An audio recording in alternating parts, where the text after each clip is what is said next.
Today I want to get real about self-talk. How is your self-talk? Are you your number one cheerleader or are you your own worst enemy? I know for me, I'm a little bit of both. Inside me, there lives this warrior who is resilient and determined, but then there's also this rebellious teenager that's ready to throw a tantrum when life doesn't go her way. And the truth is, we all have competing voices inside of us, but you get to decide which one takes the lead. So if you're someone who struggles with negative self-talk and feels like your own mind holds you back, or you want to break those generational cycles and raise resilient, empowered kids, or if you're ready to do some reprogramming around your limiting beliefs and start to create a life that feels good, then this episode is for you. I'm glad that you found me, because today we are going to dive into how to recognize where our inner voices come from. We're going to rewire the ones that keep us feeling stuck, and we're going to build up empowering self-talk for both ourselves and for our kids, because the way that you speak to yourself and to your children shapes everything. So let's start by going to the root of our inner voices. Where do these voices even come from? Our self-talk is actually shaped by how our parents spoke to us and how we learn to perceive ourselves. From an early age, we're programmed. We're taught how to feel, how to think, how to act, and how to respond to the world. Your beliefs about yourself, well, most of them aren't even yours. They were actually handed to you. So part of our healing journey involves dismantling everything that we thought we knew about ourselves and about the world around us. If your parents said you can do anything, you're more likely to tackle hard things.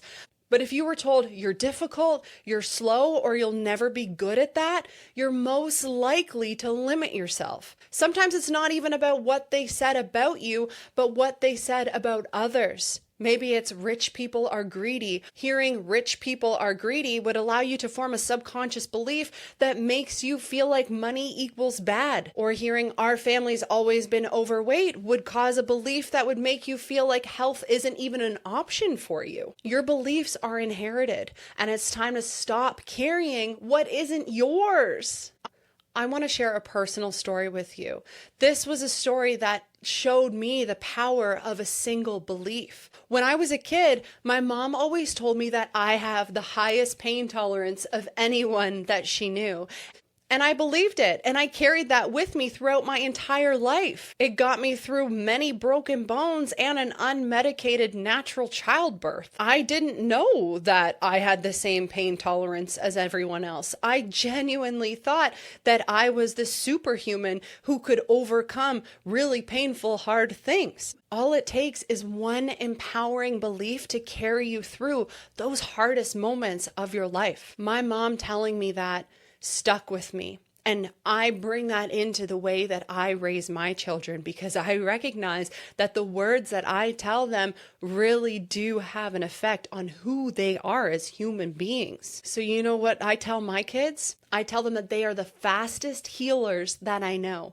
Anytime they get sick, I have ingrained this mantra within them that says, your body can heal, it always gets better. Your body can heal, it always gets better. So now when they're sick, they just come around and tell me, oh, I'm healing, Mom, I'm healing. I'm going to feel better really soon. And they believe that they are these powerful healers. I also tell them, you can do hard things, because I know that what I say becomes what they believe about themselves. And I watch them as they feel so proud to take on these new challenges because they know that they can do the hard stuff. The way that you speak to your child becomes their inner voice. So let's make it a kind one. So now let's turn it around to you.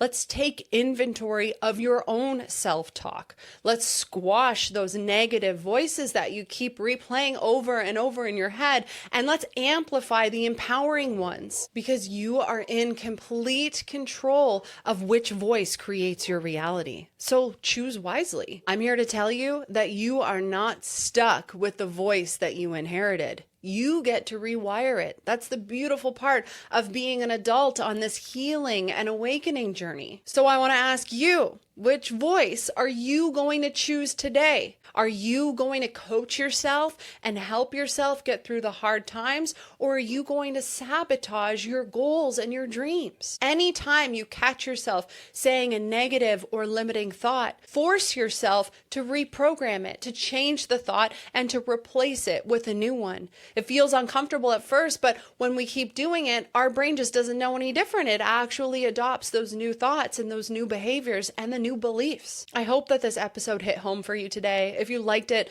leave me a review, give me the thumbs up, the 5 stars wherever you're watching or listening. And I want to talk to you about the changes that you're making in your life. Please reach out to me on social media. You can find me at Jeany Crux. That's JeanyCrux. And be kind to yourself. Your inner child is still listening. I'll see you again soon.